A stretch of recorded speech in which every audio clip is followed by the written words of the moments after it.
Air hostess pilot కావాలి అన్నదే మీ కల అయితే Aero Falcons aviation academy admissions కోసం డిస్ప్లేలో కనిపిస్తున్న నంబర్ కి కాంటాక్ట్ చేయండి. Hi hello welcome to post 360. నేను మీ మురళీ రాపల్లి.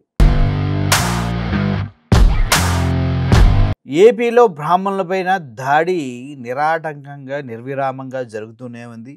కొన్ని బయటకు వస్తుంటే కొన్ని బయటకు రావటం లేదు. అయితే రీసెంట్గా సింగనమలలో దుర్గాంజనేయ స్వామి పూజారి రమణాచారిపై జరిగినటువంటి దాడి గురించి కనుక మనం చూసినట్లయితే ఈ దాడి వెనక అధికార పార్టీ నాయకులు ఉన్నారన్నది వాస్తవం. అది వెలుగులోకి వస్తూ ఉంది.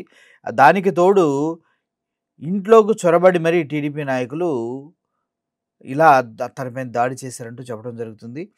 అయితే ఈ ఆలయం టీడీపీ నాయకులకి హస్తగతం చేసి వెళ్ళిపోవాలి అంటూ ఆయన పైన నిరాటంగా జరుగుతున్న దాడులు చూస్తూ ఉంటే చాలా ఘోరంగా ఉంది. కానీ పోలీసులు ఫిర్యాదు చేసినా పట్టించుకోవట్లేదు. కాకపోతే అక్కడ వచ్చిన వారిని ఈయన ఎవరైతే అక్కడ ఉన్నారో బ్రాహ్మణుడు పూజ చేసే వ్యక్తి చాలా దుర్భాషలాడినట్టుగా కూడా అక్కడ ఆధారాలు దొరుకుతూ ఉన్నాయి.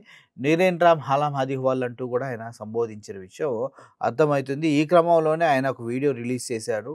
ఆ వీడియో కనుక మీరు చూసినట్లయితే మీకు క్లియర్గా అర్థమవుతుంది తనపైన దాడి జరిగిందా, కావాలనే ఆయన అలా అడ్డంగా బ్రాహ్మణుడు అనే ట్యాగ్ పెట్టుకొని ముందుకు వెళ్తున్నారన్న విషయాన్ని గమనించవలసిన అవసరం ఏదైంది. సింగనమలలో అయితే మనకు చెప్పాల్సిన అవసరం లేదు. సింగనమల ఎమ్మెల్యే గారు పాప మేడం గారు చాలా బిజీగా ఉంటారు.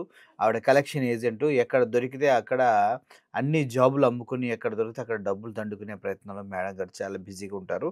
అదే క్రమంలో సింగనమల ఈ పరిసర ప్రాంతాల్లో జరిగే దాడులు వీటిపైన ఆవిడకి కనీసం అవగాహన కూడా ఉండదు అనేది నా అభిప్రాయం. ఒకసారి వీళ్ళ వర్షన్స్ ఎలా ఉన్నాయో ఈ వీడియో ద్వారా మీరు చూడండి. జై శ్రీరామ్, జై దుర్గామాతే, జై హనుమాన్. ఈరోజు మధ్యాహ్నము 12 గంటల సమయంలో టీడీపీ వాళ్ళు నా మీద అత్యంత కిరాతకంగా నా మీద వాళ్ళు దాడి చేశారు చెప్పడానికి అని చెప్పేసి చాలా బాధ కలిగింది మనసుకు. అందుకు ఇవాటి నుంచి నేను నా క్షేత్రాన్ని రక్షించుకోవాలి, మా మతాన్ని రక్షించుకోవాలి, సాంప్రదాయాన్ని కాపాడుకోవాలి ఉద్దేశంతో నేను ఇవాటి నుంచి ఆమరణ నిరాహార దీక్ష ఆరంభిస్తున్నాను. నా దీక్ష, నా ప్రాణత్యాగము ఉత్సాహపోకూడదు.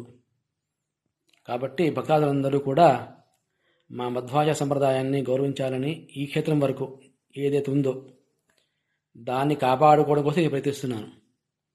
ఎటువంటి పరిస్థితుల్ని ఈ కొండను రాజకీయ నాయకులు ఆక్రమించుకోవడం కానీ వాళ్ళ కమిటీలు ఏర్పాటు చేసుకోవడం కానీ మాకు ఇష్టం లేదు. కాబట్టి దీనికి నిరసనగా, నా మీద మా మతం మీద జరిగిన దాడికి నిరసనగా నేను ఆమరణ నిరాహార ఆరంభిస్తున్నాను. నన్ను సమర్థించుకునేవారు శ్రీ దుర్గాంజనేయ స్వామి దేవస్థానం సింగనమల కొండకొచ్చి సమర్థించగలరు. అలాగే మీకు తోచిన అన్ని గ్రూపులకు ఇది ఫార్వర్డ్ చేయండి. మనసు చాలా బాధ కలిగింది. నాకు షుగర్ ఉంది. అది ఎంత ఈ దీక్ష వల్ల ఎంత తగ్గుతుందో నాకు తెలియదు, ఏమవుతుందో నాకు తెలీదు. కాబట్టి నా ప్రాణపోయిన పర్లేదు, దీక్ష ఆపను. అలాగే ఎందుకు చూపిస్తున్నాను, ఒకవేళ మా ఇంటి తలుపులు బద్దలు కొట్టే ప్రమాదం వస్తే పెట్రోల్ కూడా సిద్ధంగా ఉంది, లైట్ కూడా సిద్ధంగా ఉంది. దేనికి నేను వెనకాడను. తగ్గే మాటే లేదు. ప్రాణం పోయినా సరే నా మీద జరుగుతున్నటువంటి రాజకీయ దౌర్జన్యాన్ని నేను తీవ్రంగా ఖండిస్తూ ఆమరణ నిరాహార ఆరంభిస్తున్నాను. జై శ్రీరామ్, జై దుర్గామాతే, జై హనుమాన్.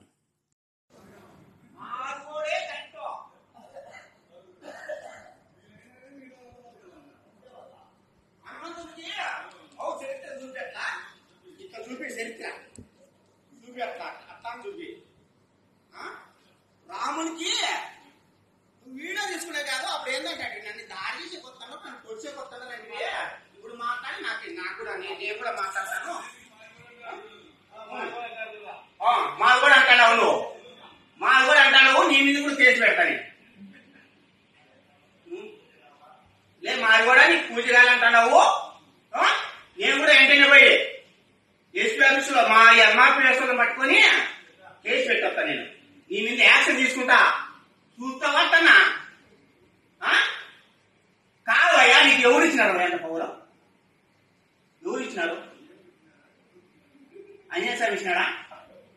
అన్యాయానికి ఎవరు ఇచ్చిండేది అదని చెప్తావా? అన్యాయానికి వరం ఎవరు ఇచ్చిండేది? నువ్వు బాబునైనా వేరా నువ్వు చెప్పు. మేము నువ్వు పూజ పెట్టుకునే బాధలే, మేము గుళ్ళే కూడా పోము, మేము టెంకాయ కుట్టుకుని పోతామంటున్నాం. ఉదయాల అయిపోతే శనివారం రోజు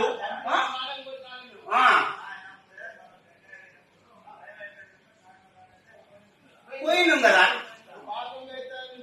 మేము. మళ్ళా నన్ను వీటికి వచ్చిన ఓ రాముడి టెంకాయ తీసుకున్నప్పుడా వీళ్ళు తీసుకున్నప్పుడు ఏమో శనివారము నేను రావని నేను పేరు పెట్టుకున్నాను దేవుడు అని అనుకున్నాం. మాకంటే గొప్ప దేవుడు ఎవరు లేరు. నువ్వు బాగున్నావే కదా, నేను మా అనుకోని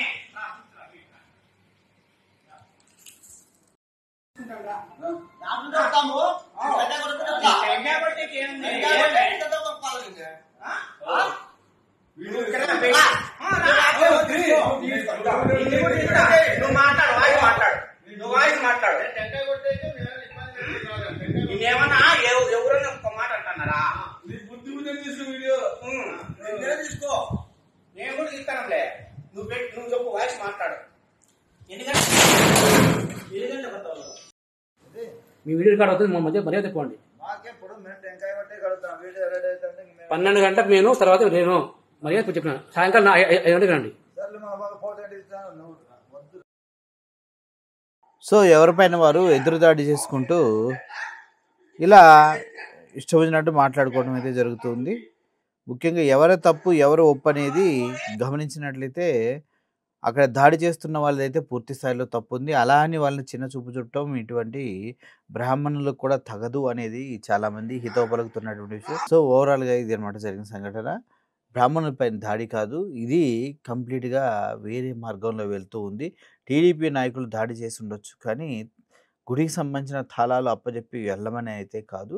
వారిద్దరి మధ్య ఏదో పర్సనల్ ఈగోస్ వచ్చాయి, వాటి ద్వారా వీళ్ళిద్దరూ ఒకరినొకరు ఇలా దూషించుకోవటం, ఇలా అటాకులు చేసుకోవటం జరుగుతుంది.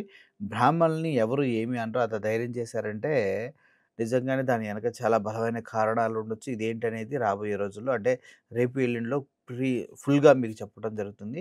ఇప్పుడే దీన్ని బట్టి ఎటువంటి అంచనాకి రాలేకపోతూ ఉన్నాం. రేపైతే క్లియర్గా చెప్తాం. ముఖ్యంగా దాడి వెనక ఉన్నది ఎవరు, దాడి జరగడానికి కారణాలు ఏంటి అనేవి తెలియాల్సింది. Thank you for watching this video. Murali signing off. Thank you so much. Air hostess pilot కావాలి అన్నదే మీ కల అయితే Aero Falcons aviation academy admissions కోసం డిస్ప్లేలో కనిపిస్తున్న నంబర్కి కాంటాక్ట్ చేయండి.